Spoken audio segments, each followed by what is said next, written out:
BA third year political science second paper international relation के students, unit second में पिछले lecture में हमने स्टार्ट किया था टॉपिक निशस्त्रीकरण, जिसमें हमने इसका अभिप्राय और इसके संबंध में जो विभिन्न समस्याएं हैं, बाधाएं आती हैं, उसके बारे में अध्ययन किया था।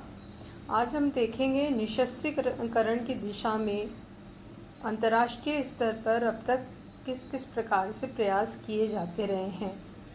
आज के लेक्चर में हम देखेंगे कि दो महायुद्धों के मध्य निशस्त्रीकरण के कौन कौन से प्रयास हुए हैं। जैसा कि सभी जानते ही हो कि अब तक पूरे विश्व स्तर पर दो विश्व युद्ध हो चुके हैं, प्रथम विश्व युद्ध और द्वितीय विश्व युद्ध।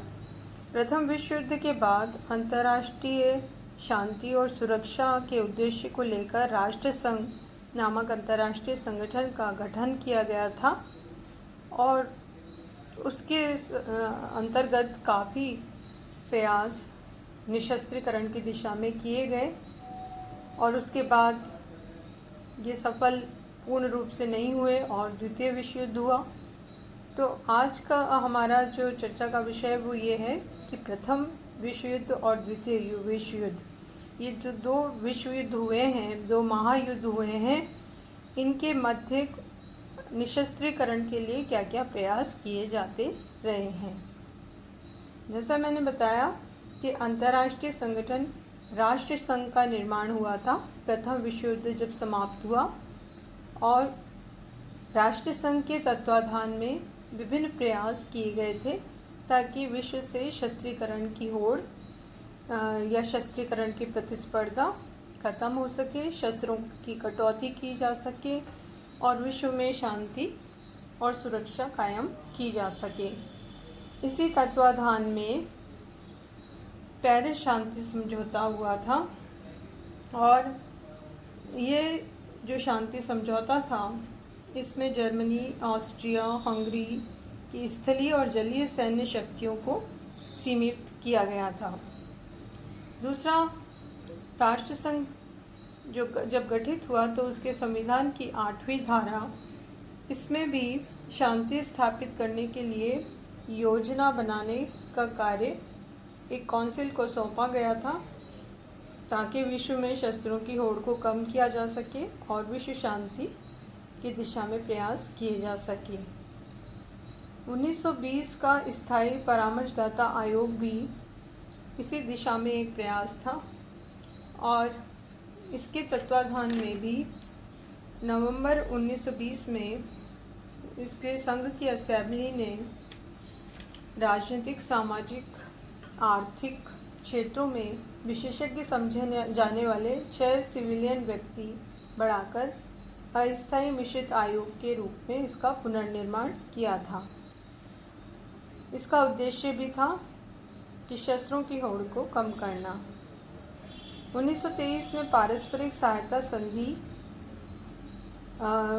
का प्रारूप तैयार किया गया था और इसके द्वारा ब्रिटेन आदि देशों ने इस समस्या को दूर करने का प्रयास किया कि विश्व में जो शस्त्रों की प्रतिस्पर्धा है उसको कैसे कम किया जा सके। इससे पूर्व 1922 में कई योजनाओं पर भी विचार हुआ। अस्थायी मिश्रित आयोग बना, उसने परिणाम निकाला कि विभिन्न देशों को सुरक्षा प्रदान करने का प्रयास होना चाहिए। उसी दिशा में ये एक पारस्परिक सहायता संधि प्रारूप तैयार हुआ था। जेनेवा प्रोटोकॉल तैयार किया गया। 15 जून 1925 को सामान्य निशस्त्रीकरण सम्मेलन बुलाने का निश्चय किया गया, हालांकि ब्रिटेन इसमें शामिल नहीं हुआ था। 1924 में सज्जीकरण आयोग का गठन किया गया और ये भी निशस्त्रीकरण की दिशा में एक महत्वपूर्ण प्रयास था। इसके सदस्य काउंसिल में विद्यमान राज्यों के प्रतिनिधियों के अलावा संघ के अन्य देशों के प्रतिनिधि भी थे।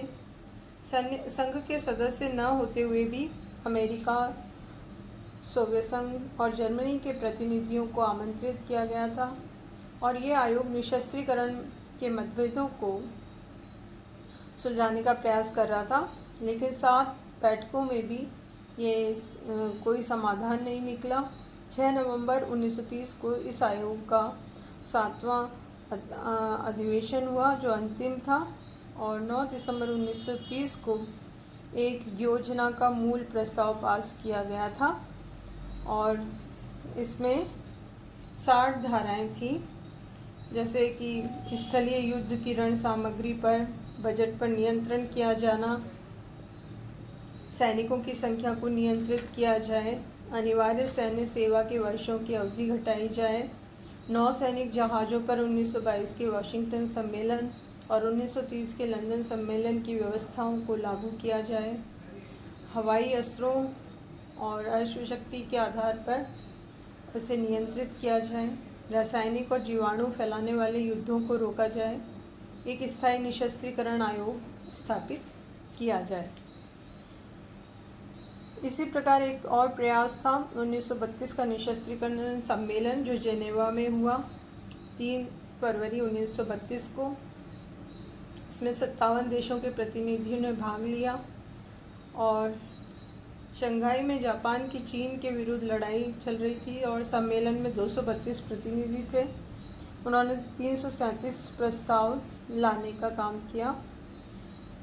ये जो सम्मेलन था उसमें बहुत से महत्वपूर्ण निर्णय लिए गए कि आक्रामक युद्धों से बचा जाए, शस्त्र नियंत्रण हो, युद्धपोत, तोपखाने और पनडुब्बियों इत्यादि के संबंध में कैसे कटौती हो, विवादों का निर्णय मध्यस्थता के द्वारा हो और वर्साई की संधि की पालना की जाए।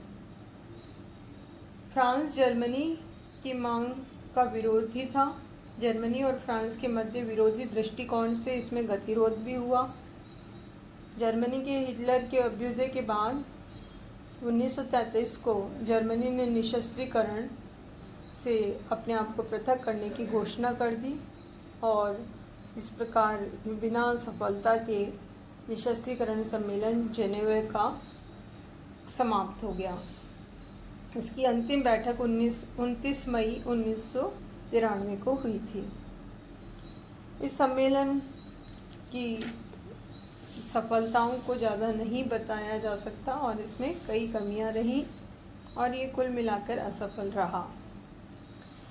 इसके बाद हम देखेंगे कि जो अंतर्राष्ट्रीय संगठन प्रथम विश्व युद्ध के बाद गठित हुआ था राष्ट्र संघ, उसके अंतर्गत तो हमने देख ही लिया कि क्या क्या प्रयास हुए, लेकिन इसके अलावा भी अंतर्राष्ट्रीय स्तर पर विश्व शांति निशस्त्रीकरण की दिशा में काफ़ी प्रयास किए गए, जिनमें प्रमुख हैं 1921-22 की वाशिंगटन सम्मेलन। राष्ट्र संघ के समय का ये प्रयास था। वाशिंगटन में राष्ट्र संघ से पृथक विभिन्न देशों की जलीय शक्ति को नियंत्रित करने के लिए एक सम्मेलन अमेरिकी राष्ट्रपति ने बुलाया 1921 में, जिसमें ब्रिटेन, जापान, फ्रांस, इटली, चीन, बेल्जियम, पुर्तगाल, हॉलैंड के प्रतिनिधि थे और इसका उद्देश्य था विभिन्न देशों में नौसेना के विस्तार के लिए होने वाले व्यय को और अंतर्राष्ट्रीय शांति में बाधक जो प्रतिद्वंदिता है, विश्व प्रतिद्वंदिता, उसको रोका जाना। 1921 से लेके 1922 तक इस सम्मेलन ने नौसेना के होड़ समाप्ति के लिए 7 संधियां की थी। सबसे महत्वपूर्ण जो संधि थी वो थी 9 power treaty limiting naval power armament, और इसके द्वारा प्रत्येक देश के लिए बड़े युद्धपोतों, वायुयान वाहक पोतों के कुल टनों की मात्रा को सीमित किया गया था।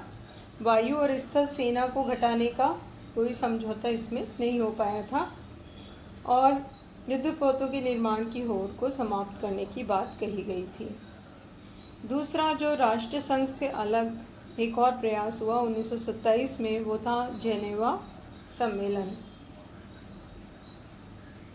इसमें 1927 में ये प्रयास किया गया था कि जो वाशिंगटन सम्मेलन में सफलता मिली उसी के आधार पर ये सम्मेलन किया जाए, और 5 महान जल शक्तियों का ये सम्मेलन था। फ्रांस और इटली में समता के बारे में काफ़ी विवाद था। इटली के अधिक कटौती हेतु वो तैयार नहीं था, और अमेरिका, ब्रिटेन और जापान ने ही इसमें भाग लिया था। ये सम्मेलन का इस उद्देश्य को लेकर हुआ था कि युद्धपोतों को कैसे कम किया जाए, लेकिन ज़्यादा सफलता इसमें नहीं मिली, और ब्रिटेन छोटे युद्धपोतों और अमेरिका ने इसमें समानता के आधार पर कटौती की बात को स्वीकार नहीं किया, और इस प्रकार ये सफल नहीं रहा और कुल मिलाकर इसको असफलता मिली। तीसरा जो प्रयास था वो था 1930 का लंदन का नौसैनिक समझौता। इस सम्मेलन में ब्रिटिश प्रतिनिधियों ने सभी महाशक्तियों द्वारा सभी प्रकार के रणपोतों के निर्माण को घटाने पर बल दिया था। अमेरिका ने इसका समर्थन किया। जापान बड़े क्रूज़रों में ब्रिटेन और अमेरिका के 70% क्रूज़र रखना चाहता था। 3 महीने की संधि वार्ता के बाद 22 अप्रैल 1930 को लंदन की नौसैनिक संधि पर ब्रिटेन, अमेरिका और जापान ने हस्ताक्षर किए। फ्रांस और इटली में समानता के प्रश्न पर समझौता नहीं हो पाया था, और इस प्रकार ये संधि पर सभी देशों के साइन नहीं हो पाए। लेकिन इसकी कुछ महत्वपूर्ण व्यवस्थाएं थी, वो ये थी कि 5 महाशक्तियों ने 1936 तक नए युद्धपोत न बनाने का निश्चय किया था। ब्रिटेन ने अपने 5 बड़े जंगी जहाज, अमेरिका ने 3 और जापान ने 1 जहाज नष्ट करने का निश्चय किया था। वायुयान वाहक जहाज़ों में 6.1 इंच से बड़ी तोप न लगाने का निर्णय हुआ। पनडुब्बियों और आकार 2000 टन की तोपों का 5.1 इंच तक सीमित कर दिया गया। तीनों देश 52,700 टन की पनडुब्बियां रख सकते थे, और इस संधि की अवधि 31 दिसंबर 1936 तक रखी गई थी, और 1935 में फिर एक नया सम्मेलन बुलाने की घोषणा और निश्चय किया गया। इसके बाद इसी आधार पर 1935 में द्वितीय लंदन नौसैनिक समझौता किया गया। 1936 में लंदन की जो नौसैनिक ये सम्मेलन था दूसरा, उसमें भी जो मतभेद थे विभिन्न देशों के, उनको दूर करने का प्रयास किया गया, और ब्रिटेन, जापान, इटली, फ्रांस और अमेरिका, इन देशों का ये सम्मेलन था। इसमें न तो जापान की अमेरिका के साथ समानता की मांग का प्रश्न हल हो सका था, और न ही फ्रांस और इटली समानता की गुत्थी को सुलझा पाए थे।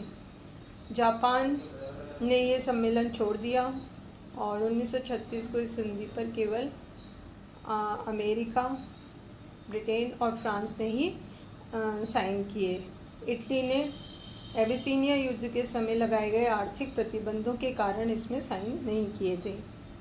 इसके बाद सभी राष्ट्र नौसैनिक प्रतियोगिता में कूद पड़े, और इसमें कोई खास सफलता निशस्त्रीकरण की दिशा में नहीं हासिल हो पाई, और इन विभिन्न प्रयासों की असफलता का ही कारण था कि फिर से द्वितीय विश्व युद्ध अंतर्राष्ट्रीय स्तर पर हुआ। तो ये हमने देखा 2 महायुद्धों के मध्य निशस्त्रीकरण की दिशा में किए गए प्रयास। पहला हमने देखा राष्ट्रसंघ के तत्वाधान में, और दूसरा राष्ट्रसंघ के अलावा भी किए गए निशस्त्रीकरण की दिशा में प्रयास।